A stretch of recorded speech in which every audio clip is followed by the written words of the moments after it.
xildhibaanada ka soo jeeda gobolada Sool iyo qayb kamid ah Sanaag oo maanta qayb kamid ah warbaahinta kula hadlay magaalada Hargeysa ayaa waxay jawaab ka bixiyeen hadal ka soo yeedhay xildhibaan Maxamed Jaamac oo ka tirsan golaha wakiilada iyo sidoo kale xildhibaan Saciid Maxamed Cilmi Siraadle oo sheegay in aanay dadka deegaanadaasi aanay waxba ka maqnayn xildhibaanadani ayaa waxay sheegeen in ay iyagu matalaan dadka halkaasi ka soo jeeda gobolada Sool iyo sidoo kale Sanaag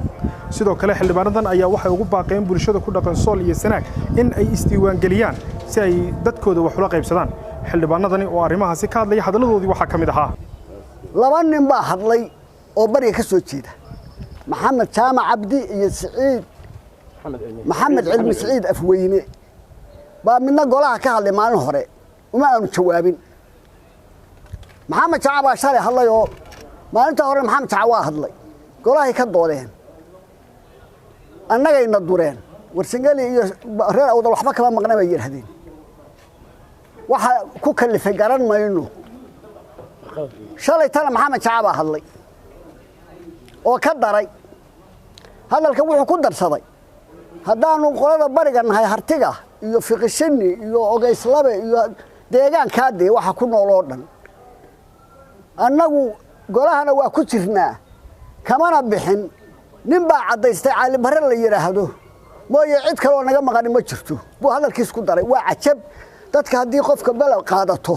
waa masuubade horta taan hadda idinku yeernay waa qodobkaaba war miyaanay saahayn sidaa weeye saamiga hadda ka hadli mayno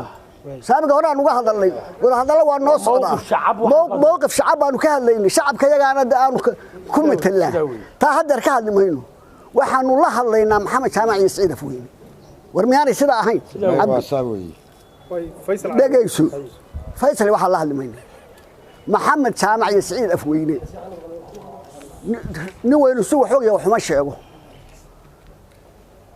horta labada midna Hargeysa kama bixi karo maxamed jaamac iyo saciid afweyne waxba iyaga dadka kan waran mayno dadka ka mid maaha baba naga mid maaha hadaan raahno walana dambi ugu qabin hadaan raahno kaba mid maaha dadka waan cadaynayna hadii loo baahdo nimankaas iyaga jeebkooda ka hadlay waana la soo kireystay waa awr kiraale cid baa soo kireysatay dadkana ku annaga dadka metela waa kuwa xildhibaanada hadlaya reer Sool waa kuwa dadka iyagana baanu ka hadlaynaa dadka waa awr kiraale weeye maxamed jaamac iyo saciid afweyne waa awr kiraalayaal kibaashayada beeraha iyagana ku hadlayna ninkii isagu naftiisa u hadlaya waa gaar annagu afkii reeraha iyaga baan ku hadlaynaa xalay baan ka yimid waxaan ka soo kacay meel garaada fadhiyaan oo ay cuqaali fadhido oo nin garboodkii fadhiyo oo wasiir fadhiyaan baan ka nimi waxa weeye dadka iyagu waxay u baahan yihiin wixii ay xaq u lahaayeen bay u baahan yihiin haday xukuumad tahay iyo haday golo wakiil tahay iyo haday mid guursiye tahay iyo haday dawladda dhexe oo dhan tahay dhammaan saamiga aan ku lahayn baan u baahanay aanu u fadhinaa oo aanu aaminsanahay oo dadka iyagii nagula qaba in saami qaybsi la helo sababtoo ah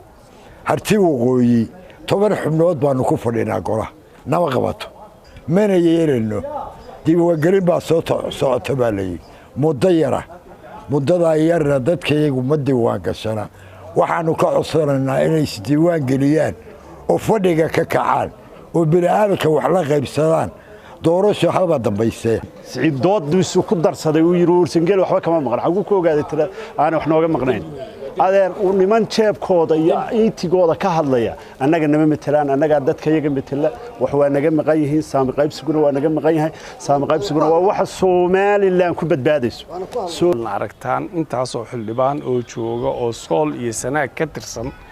inay isku mowqif yihiin baan idin sheegaynaa isku midna aan ka nahay golahana aanu ka wada baxnay xuquuqdii goboladaasna aanu doonayno oo diyaarunay si dadka iyagu helaan wixii ay xaq u lahaayeen waa Boqor Axmed Cabdi muqbahiya 5 Somali TV Hargeysa